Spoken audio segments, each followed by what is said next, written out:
day I left home for the first time to go to university was a bright day, brimming with hope and optimism. I'd done well at school, expectations for me were high, and I gleefully entered the student life of lectures, parties, and traffic cone theft.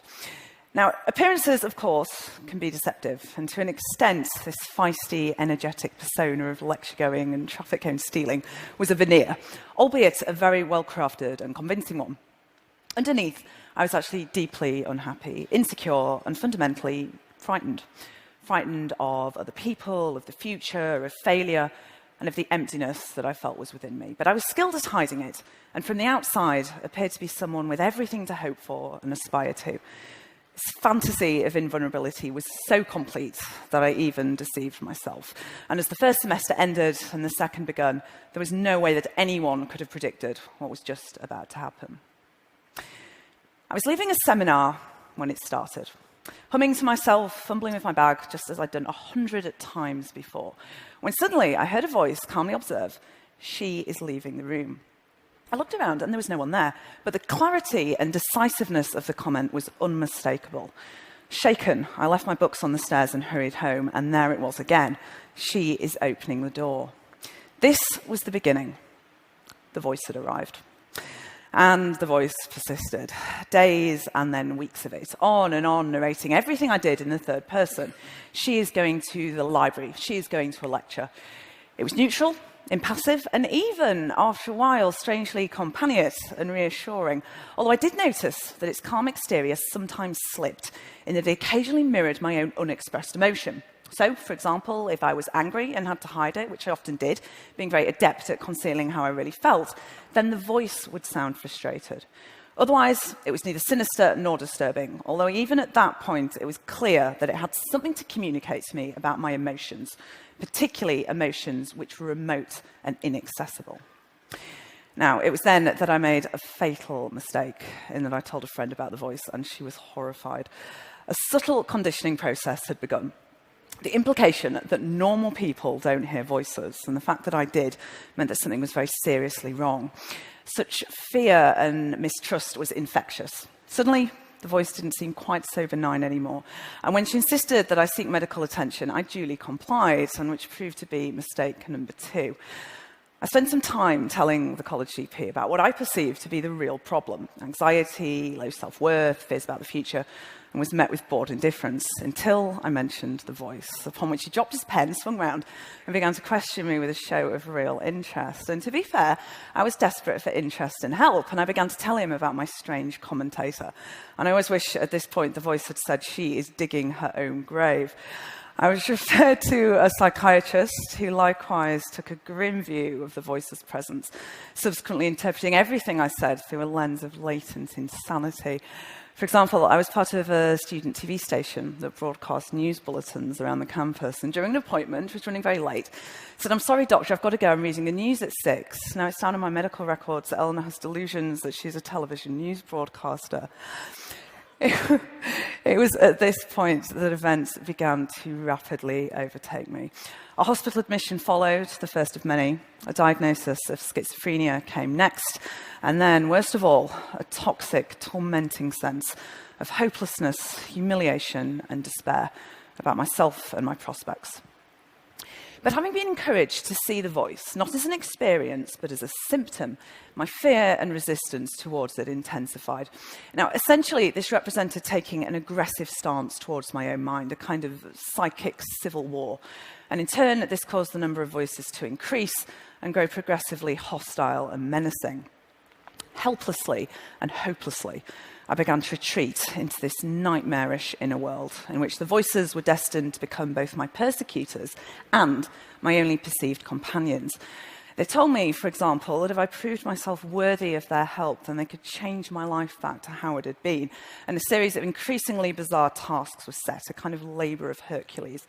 It started off quite small, for example, pull out 3 strands of hair, but gradually it grew more extreme, culminating in commands to harm myself and a particularly dramatic instruction. You see that tutor over there? You see that glass of water? We have to go over and pour it over him in front of the other students. which I actually did, and which, needless to say, did not endear me to the faculty. In effect, a vicious cycle of fear, avoidance, mistrust, and misunderstanding had been established. This was a battle in which I felt powerless and incapable of establishing any kind of peace or reconciliation. 2 years later, and the deterioration was dramatic. By now, I had the whole frenzied repertoire: terrifying voices, grotesque visions, bizarre, intractable delusions. My mental health status had been a catalyst for discrimination, verbal abuse, and physical and sexual assault. And I'd been told by my psychiatrist, Eleanor, you'd be better off with cancer, because cancer is easier to cure than schizophrenia. I'd been diagnosed, drugged, and discarded, and was by now so tormented by the voices that I attempted to drill a hole in my head in order to get them out. Now, looking back on the wreckage and despair of those years, it seems to me now as if someone died in that place, and yet someone else was saved. A broken and haunted person began that journey, but the person who emerged was a survivor and would ultimately grow into the person I was destined to be. Many people have harmed me in my life, and I remember them all, but the memories grow pale and faint in comparison with the people who've helped me. The fellow survivors, the fellow voice hearers, the comrades and collaborators. The mother who never gave up on me, who knew that one day I would come back to her and was willing to wait for me for as long as it took. The doctor who only worked with me for a brief time, but who reinforced his belief that recovery was not only possible, but inevitable. And during a devastating period of relapse, told my terrified family, don't give up hope. I believe that Eleanor can get through this. Sometimes, it snows as late as May, but summer always comes eventually. 14 minutes is not enough time to fully credit those good and generous people who fought with me and for me and who waited to welcome me back from that agonized, lonely place. But together, they forged a blend of courage, creativity, integrity, and an unshakable belief that my shattered self could become healed and whole. I used to say that these people saved me, but what I now know is they did something even more important in that they empowered me to save myself. And crucially, they helped me to understand something which I'd always suspected, that my voices were a meaningful response to traumatic life events, particularly childhood events, and as such were not my enemies, but a source of insight into solvable emotional problems. Now, at first, this was very difficult to believe, not least because the voices appeared so hostile and menacing. So in this respect, a vital first step was learning to separate out a metaphorical meaning from what I'd previously interpreted to be a literal truth. So, for example, voices which threatened to attack my home, I learned to interpret as my own sense of fear and insecurity in the world rather than an actual objective danger. Now, at first, I would have believed them. I remember, for example, sitting up one night on guard outside my parents' room to protect them from what I thought was a genuine threat from the voices, because I'd had such a bad problem with self-injury that most of the cutlery in the house had been hidden.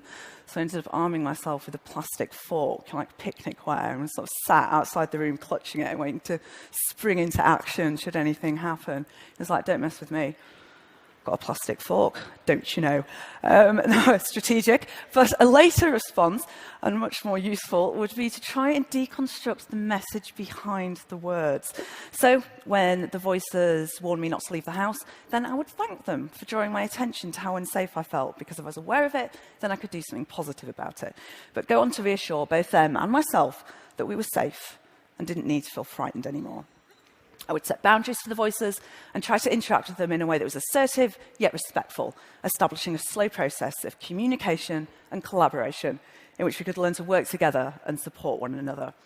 Throughout all of this, what I would ultimately realize was that each voice was closely related to aspects of myself, and that each of them carried overwhelming emotions that I'd never had an opportunity to process or resolve. Memories of sexual trauma and abuse, of anger, shame, guilt, low self-worth. The voices took the place of this pain and gave words to it. And possibly one of the greatest revelations was when I realized that the most hostile and aggressive voices actually represented the parts of me that had been hurt the most profoundly. And as such, it was these voices that needed to be shown the greatest compassion and care. It was armed with this knowledge that ultimately I would gather together my shattered self, each fragment represented by a different voice, gradually withdraw from all my medication and return to psychiatry, only this time from the other side. 10 years after the voice first came, I finally graduated, this time with the highest degree in psychology the university had ever given, and 1 year later, the highest master's, which I always say isn't bad for a mad woman. In fact, one of the voices actually dictated the answers during the exam, which technically possibly counts as cheating. And to be honest, sometimes I quite enjoyed their attention as well. As Oscar Wilde said, the only thing worse than being talked about is not being talked about. It also makes you very good at eavesdropping because you can listen to two conversations simultaneously, so it's not all bad. I worked in mental health services, I spoke at conferences, I published book chapters and academic articles, and I argued, and continue to do so, the relevance of the following concept, that an important question in psychiatry shouldn't be what's wrong with you, but rather what's happened to you. And all the while, I listened to my voices, with whom I'd finally learned to live with peace and respect, and which in turn reflected a growing sense of compassion, acceptance, and respect towards myself. And I remember the most moving and extraordinary moment when supporting another young woman who was terrorized by her voices and becoming fully aware for the very first time that I no longer felt that way myself, but was finally able to help someone else who was. I'm now very proud to be a part of Intervoice, the organisational body of the International Hearing Voices Movement, an initiative inspired by the work of Professor Marius Rohm and Dr. Sondra Escher, which locates voice hearing as a survival strategy, a sane reaction to insane circumstances, not as an aberrant symptom of schizophrenia to be endured, but a complex, significant and meaningful experience to be explored. Together, we envisage and enact a society that understands and respects voice hearing, supports the needs of individuals who hear voices, and which values them as full citizens. This type of society is not only possible, it's already on its way. To paraphrase Chavez, once social change begins, it cannot be reversed. You cannot humiliate the person who feels pride. You cannot oppress the people who are not afraid anymore. For me, the achievements of the Hearing Voices movement are a reminder that empathy, fellowship, justice and respect are more than words. They are convictions and beliefs, and that beliefs can change the world.